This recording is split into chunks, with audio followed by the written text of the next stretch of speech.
Oke, Assalamualaikum warahmatullahi wabarakatuh. Waalaikumsalam warahmatullahi Di wabarakatuh. sini saya Tania Imelia Setiawan. Di sini saya akan mencoba untuk diskusi dengan salah satu HRD di suatu perusahaan mengenai MSDM. Semoga beliau berkenan.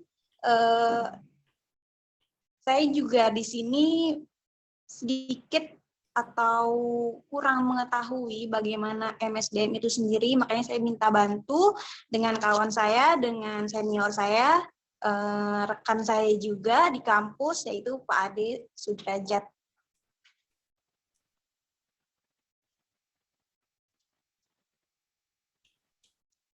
Oke, Pak Ade, semoga Pak Ade berkenan ya Pak ya. Ya, Saya ada beberapa pertanyaan untuk Pak Ade mengenai MSDM. Ada 5 pertanyaan di sini. Mungkin kita mapping aja ya Pak satu-satu ya. Yang pertama, bagaimana cara meningkatkan performa kerja karyawan? Itu global aja Pak. Oke. Atau mungkin pengalaman Pak Ade seperti apa? Siap. Kita sharing aja ya. Saya bukan senior, Boleh. saya bukan orang yang senior di sumber daya manusia ya. Tapi paling tidak saya mungkin hampir ya 20 tahun saya bergelut di bidang SDM. Mulai saya lulus kuliah sampai dengan hari ini ya. Oke, Bu Tania, terkait pertanyaan Bu Tania ya tadi bagaimana cara meningkatkan performa kinerja karyawan. Itu kan pertanyaannya Bu ya. Ya. Betul. Kita sering mencoba untuk meningkatkan kinerja karyawan yang mana kita kan melakukan evaluasi ya. Kita selalu melakukan evaluasi paling tidak 1 tahun 1 kali atau 1 tahun 2 kali.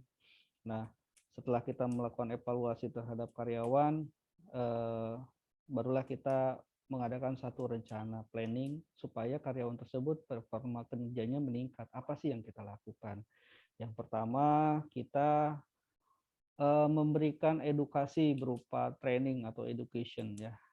Training kepada yang bersangkutan. Misalkan dia diikutkan training baik di internal ataupun di eksternal training.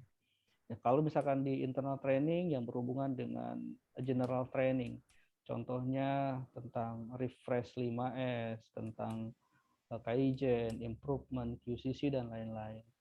Dan kalau di eksternal biasanya kita berhubungan dengan materi training skill, keahlian. Misalkan kalau di luar itu dia di sini sebagai operator produksi, tapi dia harus bisa mengendarai forklift, ya kita akan training si karyawan tersebut untuk training forklift di luar yang diselenggarakan oleh external training. Biasanya yang menyelenggarakan adalah dari Dinas Tenaga Kerja, karena kita harus mendapatkan sertifikat yang berlisensi dari Kementerian Tenaga Kerja Republik Indonesia. Nah, itu yang pertama, cara meningkatkan performa kinerja karyawan. Terus yang kedua, bagaimana kita supaya karyawan itu merasa bahwa dia dihargai bekerja dan akan semakin meningkat kinerjanya. Ya, kita melakukan satu evaluasi kinerja terhadap karyawan sifatnya harus objektif ya, jangan subjektif. Menilainya itu dengan cara apa? Kita kan yang saya bilang tadi, kita melakukan penilaian karyawan, performance karyawan, itu hasil evaluasi kinerja saat ini. Nah, apabila kita melakukan penilaian terhadap karyawan itu dengan objektif, bagi yang dia kinerjanya bagus, kita hargai dengan nilai yang bagus, bagi kinerjanya yang kurang bagus, kita sesuaikan dengan kinerjanya. Dan yang tidak bagus pun bukan hanya dipanggil kamu tidak bagus bekerja, kinerja kamu kurang saat ini, tidak seperti itu, tapi kita berikan alasan kita kenapa kamu kinerjanya tidak bagus. Mungkin satu dari absensinya. Kamu tahun ini absensi misalkan 5 kali, 6 kali nggak masuk. Kenapa ini bisa terjadi? Terus yang kedua, productivity orang lain rata-rata sekian, misalkan 100 pieces dalam 1 hari. Kenapa kamu cuma dapat 50 atau 70? Apa alasannya? Ya. Terus misalkan aktif dalam kegiatan perusahaan, misalkan mengikuti Kaizen, QCC, perlombaan-perlombaan yang diadakan di Toyotsu ya. Kalau misalkan dia tidak melakukan, orang lain melakukan, kenapa kamu tidak melakukan? Nah, hal-hal tersebut kita sampaikan ke yang bersangkutan supaya apa? Supaya setelah dilakukan penilaian kinerja si karyawan tersebut, nanti yang kinerjanya kurang baik dia akan baik. Jadi ada training, terus ada penilaian karyawan, dan ada juga yang namanya promotion atau jenjang karir. Jadi bagi karyawan yang bagus kinerjanya, kita berikan kesempatan jenjang karirnya bagus juga.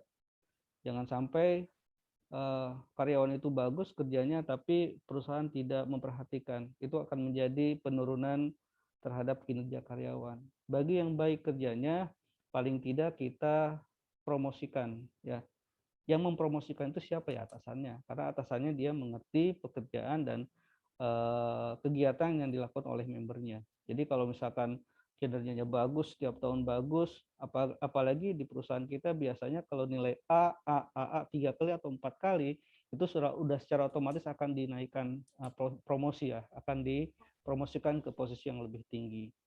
Nah, di samping itu juga bagaimana meningkatkan kinerja, ada baru 3 ya. Yang pertama terkait training, yang kedua penilaian secara objektif, yang ketiga pemberian promosi bagi yang kinerja bagus, dan yang terakhir adalah kita memberikan reward ya.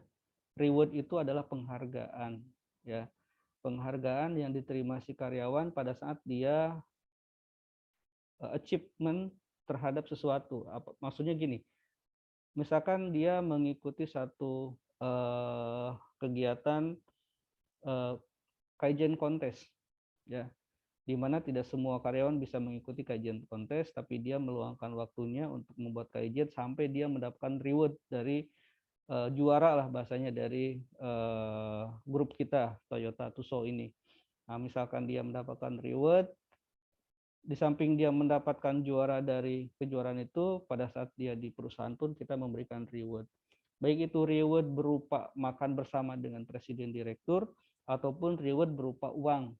Nah, biasanya kita, anak-anak biasanya dia lebih semangat, lebih bangga ketika dia bisa makan bareng dengan presiden direktur dan top manajemen lainnya, ketimbang dikasih uang. Tapi lebih baik mungkin mereka juga sudah makan bareng, dikasih uang juga, itu lebih senang buat mereka. Nah, penghargaan itu jangan dianggap hanya berupa uang saja ya, tapi prestis ya, penghargaan berupa hal-hal yang menurut kita sepele tapi akan terasa si karyawan, seorang operator, dia dihargai sampai misalkan oh saya tadi habis makan dengan presiden direktur perusahaan. Kenapa kamu kok bisa makan? Ya saya ikutin perlombaan biasa. Orang lain kan tidak bisa makan malam dengan presidir, dengan top manajemen, dengan semua direktur dan ini. Hanya orang-orang tertentu saja. Nah, dia akan merasa ada satu kebanggaan baik di dalam diri dia sendiri ataupun bagi keluarganya. Ya mungkin 4 hal inilah yang poin penting yang biasanya kita lakukan untuk meningkatkan kinerja karyawan di dalam perusahaan. Masih banyak lagi, tapi poin 4 ini salah satunya yang poin terpenting untuk meningkatkan kinerja karyawan di dalam satu perusahaan. Seperti itu, Bu. Oke, berarti bisa disimpulkan, Pak. Berarti ada 4 komponen ya, Pak ya, atau 4 aplikasi yang sebenarnya banyak. biasa Bapak Sebenarnya banyak, tapi poin-poin utamanya adalah 4 itu aja. 4 pilar itu ya, Pak ya. Ya. Saya lanjut di pertanyaan nomor 2 ya, Pak. Mungkin ini juga ada kaitannya dengan pertanyaan nomor 1. Tadi Bapak bilang seperti pelatihan. Ya. Pelatihan di internal atau di eksternal. Ya, betul. Contoh, apakah pelatihan itu sesuai job desk-nya atau mungkin ada pelatihan yang menambah ilmu? Betul sekali. Jadi si operator ini atau PIC ini bisa lebih kompeten lagi dalam bidang-bidang yang mungkin dia juga sebelumnya tidak pernah tahu karena mungkin di luar job desk-nya dia, atau seperti apa nih Pak? Yang saya masih penasaran, pelatihan khusus yang seperti apa? Apakah sesuai job desk atau mungkin lebih luas lagi pelatihannya? Ataukah mungkin sesuai level-levelnya, Pak? Ya, Seperti oke, baik. Kita ada dua model pelatihan ya. Ada pelatihan general training, ada yang technical training atau general knowledge dan technical knowledge. Kalau misalkan general knowledge yaitu satu training, pelaksanaan training ini yang harus diketahui oleh seluruh karyawan di dalam perusahaan. Itu general. General itu kan umum ya, bersifat umum. Misalkan apa? Misalkan refresh 5S. Apa itu 5S? betul. Bagaimana cara kita mengimplementasikan 5S di tempat kerja kita dan lain-lain. Itu general. Seluruh karyawan mau level presidir sampai ke operator pun dia harus menerima training itu. Karena itu basic utama paling penting di perusahaan kita. Ataupun misalkan terkait dengan PDCA, plan, do, check, action. Bagaimana kita mempersiapkan suatu pekerjaan mulai dari plan, do, check sampai dengan action dan monitoring. Itu pun semua karyawan dia harus tahu. Bukan hanya operator ya, semuanya harus tahu. Itu secara general. Dan ada juga training yang bersifat technical knowledge atau training skill. Kalau bahasa mungkin di perusahaan lain ada skill training atau training menambah kemampuan. Di kita juga ada. Nah, training skill knowledge ini atau kemampuan ini disesuaikan dengan kebutuhan di departemen tersebut. Jadi bukan sesuai dengan job ya. Kalau Oh sesuai gitu. dengan job itu kita pada saat si karyawan masuk ada yang namanya on job training. Nah, on job training selama 3 bulan adalah memberikan materi apa yang akan dia kerjakan pada saat ditempatkan di perusahaan tersebut. Itu ada yang namanya on job training selama 3 bulan. Ya, misalkan dia di mesin BL1, ya berarti dia selama 3 bulan kita akan training terkait dengan BL1. Itu on job training sesuai dengan jobnya. Tetapi kalau yang namanya technical knowledge adalah peningkatan dari kemampuan yang saat ini dia punya. Misalkan dia, saya bilang tadi operator produksi, dia udah ngerti mesin dan lain-lain, tapi dia tidak bisa malah mengemudikan forklift. Kalau cuman dia ngendarain doang dia bisa, tapi bagaimana cara yang benar dan tepat menggunakan forklift supaya tidak terjadi kecelakaan di dalam mengendarai forklift tersebut. Nah, makanya kita trainingkan. Nah, itu kebutuhan. Jadi misalkan karena di produksi forklift kekurangan driver forklift, akhirnya ada member yang sudah senior dan dia ingin memiliki kemampuan itu dan memang rekomendasi dari si atasannya pun ya akhirnya kita trainingkan seperti itu. Jadi bukan berdasarkan job desk, tapi kemampuan teknikal itu kemampuan yang dimiliki lebih dari kemampuan yang saat ini mereka punya. Karena kalau kemampuan meningkatkan job desk dia mereka di BL, ya mereka di BL gitu kan. Ataupun misalkan job desk dia sebagai staff marketing, ya dia sebagai marketing ke perusahaan lain. Tetapi untuk meningkatkan wawasan kemampuan dia, apa sih? Misalkan orang marketing ya, kita berbicara marketing. Kita akan berikan teknik negosiasi. Cara negosiasi, bagaimana dia bernegosiasi dengan si customer, bagaimana bernegosiasi dengan si pelanggan dan lain-lain lah. Nah, itu kan satu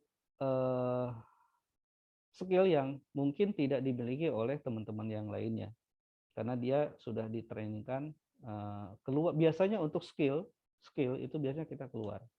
Jadi kita training skill itu keluar perusahaan atau eksternal ya. Biasanya penyelenggaranya tuh eksternal training. Seperti itu, Bu Tania. Oke, berarti pelatihan khusus itu pada intinya pelatihan yang menambah wawasan si member tersebut atau si PIC tersebut ya Pak ya. Ya, Kalau betul. hanya pelatihan sesuai job desk itu biasanya di awal kerja Ya. atau itu hanya basic saja seperti itu. Betul sekali. Oke Pak, berarti boleh saya lanjut pertanyaan ke nomor 3 ya Pak ya? Oh, silakan, mangga. Bagaimana cara perusahaan menilai keberhasilan kinerja karyawan? Bagaimana perusahaan menilai keberhasilan kerja karyawan? Tingkat keberhasilannya itu dinilainya seperti apa Pak? Kalau karyawan itu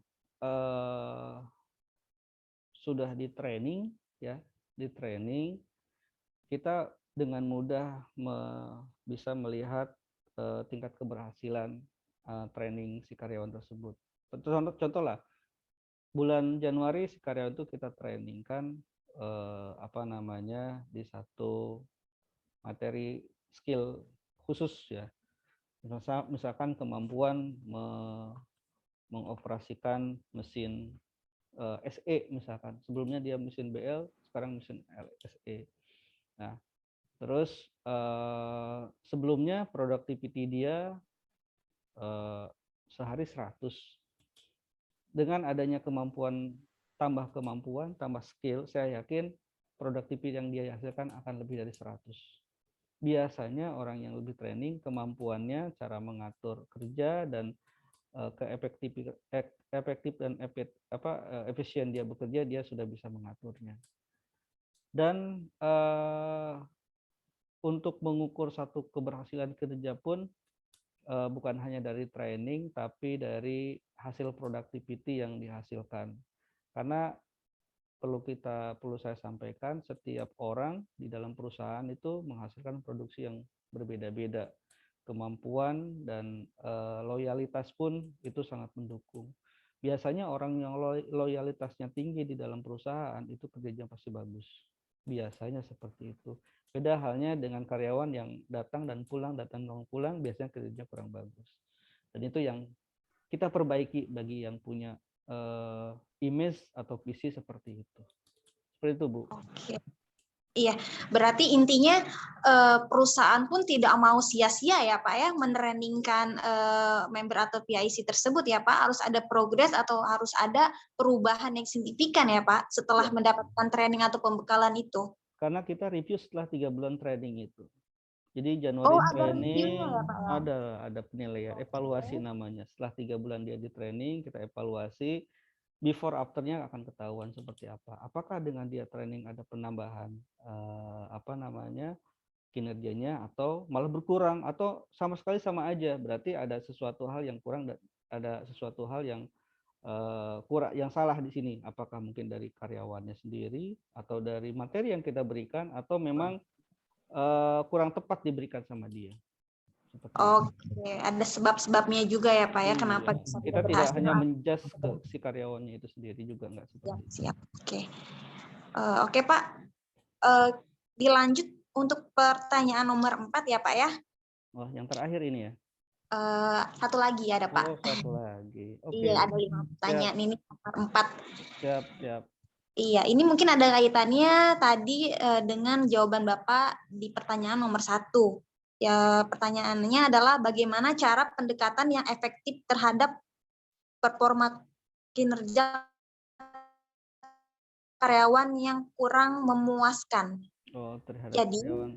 Ya, seperti yang saya bilang tadi, di perusahaan kita kan diadakan evaluasi gitu. Evaluasi. Untuk karyawan yang mungkin kurang. Dan dari evaluasi itu kita akan melihat mana yang nilainya bagus dan mana yang nilainya tidak bagus. Dan sudah dipastikan yang nilainya tidak bagus, misalkan ada nilai E, nilai D ya. Nah, itu pastinya menjadi satu prioritas bagi kami sebagai pimpinannya. Sebenarnya prioritas utama bagi si atasannya yang bersangkutan.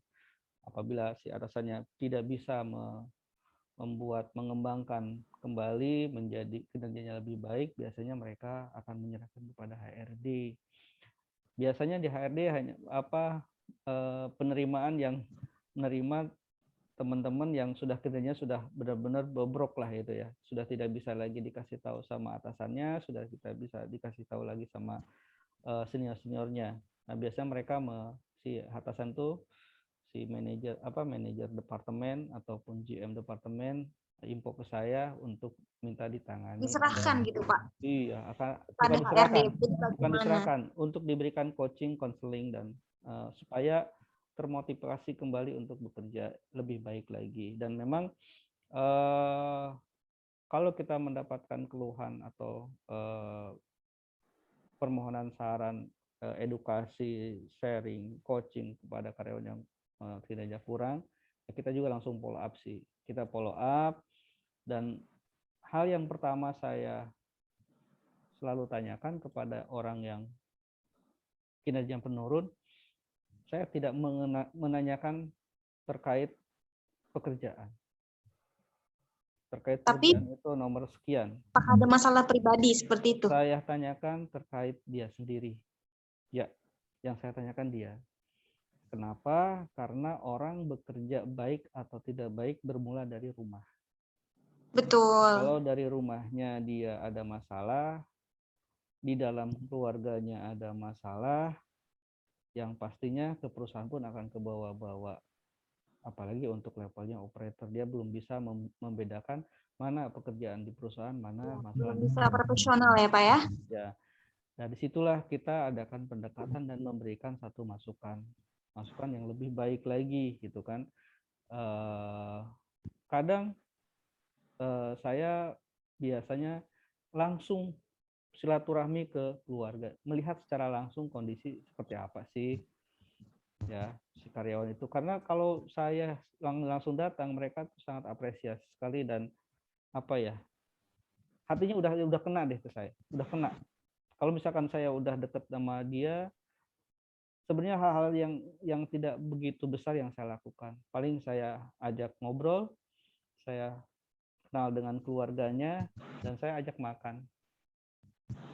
Hal yang pertama itu yang saya lakukan. Saya tidak minta dia kerja bagus, tidak minta dia datang cepat, tidak minta dia harus gimana, tapi yang terpenting hatinya dulu yang saya kuasai.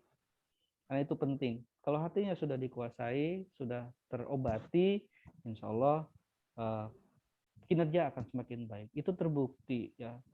Terus terang aja ada satu karyawan, misalkan saya pernah pengalaman satu karyawan, dia sebagai anggota LSM, mungkin ketua LSM lah, karyawan, tapi dia ketua LSM, yang notabene ada ditakutin, satu pabrik ditakutin. Malahan dia, ini pengalaman saya, mungkin bukan di sini ya, di tempat yang lama. Malahan dia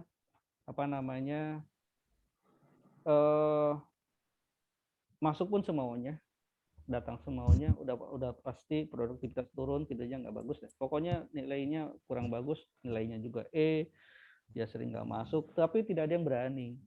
Sampai ke level GM pun nggak berani. Ya.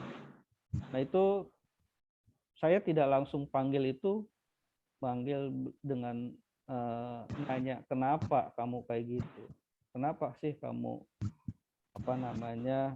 kinerjanya nggak bagus, kenapa sih kamu datang terlambat, kenapa sih kamu ini, tidak saya tanyakan seperti itu. Ya, kita pendekatan secara kekeluargaan. Saya ajak bicara dia dari hati ke hati. Kamu siapa, saya siapa. Ya kalau dia bahasanya perasaan dia, kita ikut merasakan apa yang dia rasakan. Biasanya saya hati ke hati dulu,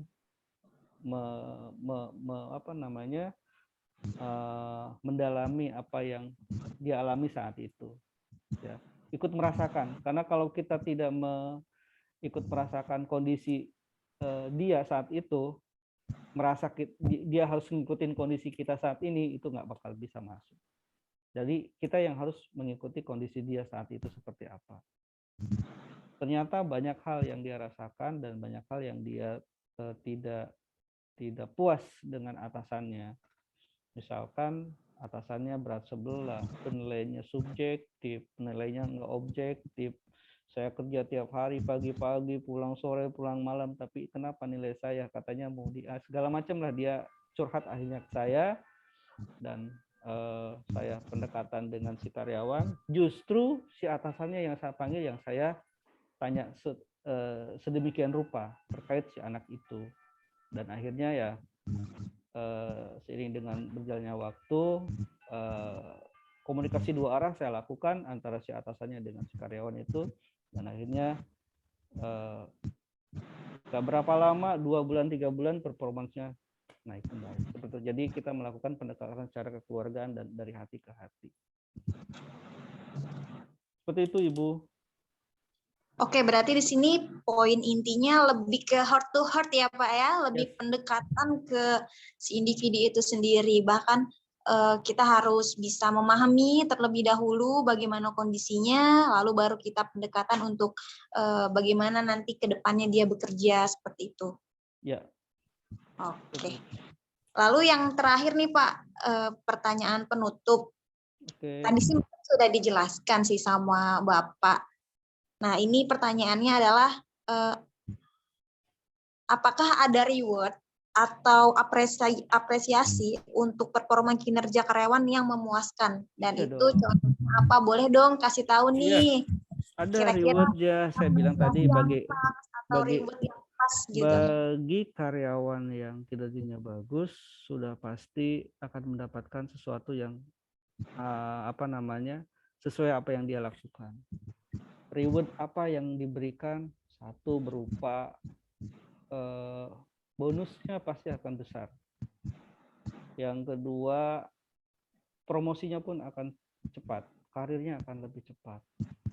Terus yang ketiga, ya apa namanya, tadi ada bonus, ada karir. Yang pasti itulah dua hal itu. Kalau nominal kan nggak mungkin bisa kita sebutkan ya.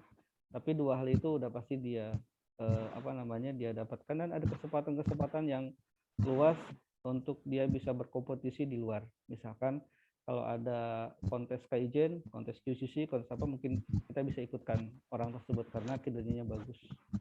Seperti itu. Mungkin itu, Bu, dari saya. Ada lagi?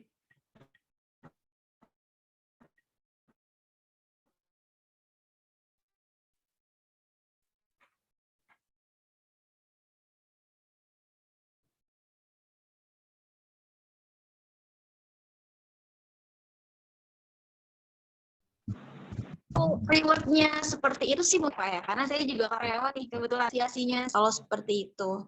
Ya, ya. Oke. Mungkin mau berikan kesimpulan Pak, atau motivasi untuk yang lain atau motivasi Ya, untuk saya? intinya begini, bekerjalah dengan hati, saling menghargai dan menghormati di dalam perusahaan, karena perusahaan tempat kita bekerja adalah tempat kita mencari nafkah dan harus kita patuhi, lindungi, dan intinya kita harus saling menghormati sesama karyawan di dalam satu perusahaan, karena kita sama-sama bekerja untuk mengembangkan, untuk memajukan perusahaan yang kita tempati saat ini. Oke, mungkin itu saja dari saya, Bu. Oke, intinya kita harus memanusiakan manusia ya Pak ya? Yes, betul sekali. Saling menghargai, saling menghormati, itu penting sekali. Oke. Mungkin kita akhiri Pak. Baik, ini seperti podcast ya.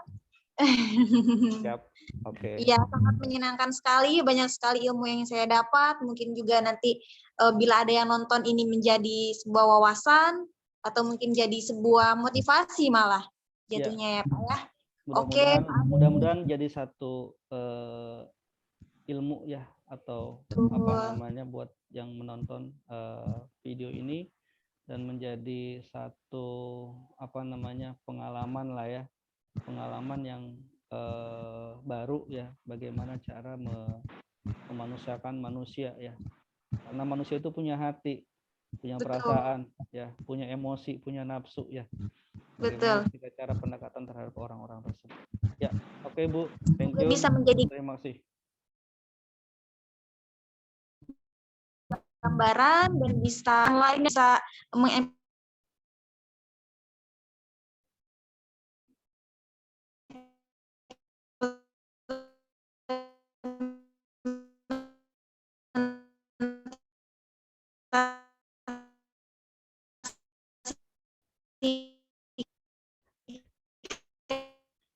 kan seperti di perut. Oke, baik Pak. Terima kasih Pak atas akhiri. Oke, siap. Oke. Terima kasih. Assalamualaikum.